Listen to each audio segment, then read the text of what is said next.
आता मंत्री पंकजा मुंडेंच्या एका महत्त्वाच्या विधानाकडे वळूया। मी 2-4 लोकांना रिटायर्ड केल्याशिवाय निवृत्त होणार नाही, मी चांगली खमकी आहे, असं सूचक विधान पर्यावरण मंत्री पंकजा मुंडे यांनी केले। काही दिवसांपूर्वी बीडमधील रस्ते आणि माणसं पाहून रिटायरमेंट घ्यावीशी वाटते असं वक्तव्य त्यांनी केलं होतं। मात्र या वक्तव्यावर त्यांनी आता स्पष्टीकरण दिलंय आणि आपण रिटायर होणार नाही हे त्यांनी निक्षून सांगितलं।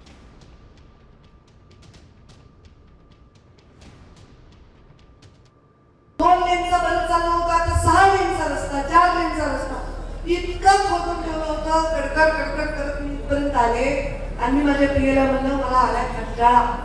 वयाच्या 24व्या वर्षीपासून आता मी 47 पूर्ण झाले, 48 लागलो, म्हणजे 24 वर्ष झाले याच रस्त्यावर जवळपास 20 माणसं, तेच सगळं कसं बदलायचं मला तर कंटाळा आलाय। रिटायर हो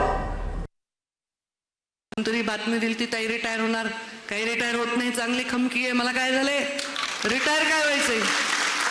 2-4 लोकांना रिटायर केल्यानंतर आपण रिटायर व्हायचं, आधी नाही रिटायर व्हायचं। आता मला 47 वर्ष पूर्ण झाले, अजून माझ्यात दम आहे, तोपर्यंत काम करायचं।